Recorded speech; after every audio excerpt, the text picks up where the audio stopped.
আজকে বানাবো বরিন্দা। প্রথমে বেসন দিয়ে নিলাম, তারপরে পানি দিয়ে ভালোভাবে গুলিয়ে নেব।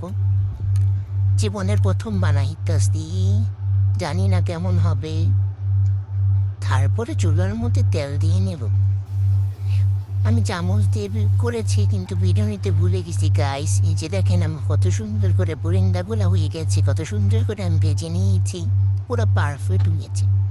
তারপরে একটা বাটির মধ্যে, বড় একটা বাটির মধ্যে চিনি দিয়ে নেব।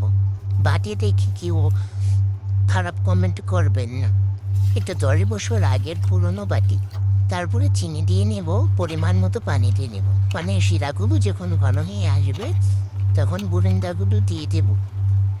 দেখেন কি সুন্দর বুরিন্দা হয়ে যাচ্ছে। পানিগুলো শুকিয়ে নেব ভালোভাবে।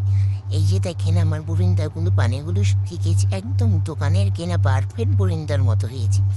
কত সুন্দর হয়েছে দেখেন। এখন আমি এগুলাকে ডিপ করে রেখে দেবো, ফ্রিজে রেখে দেবো।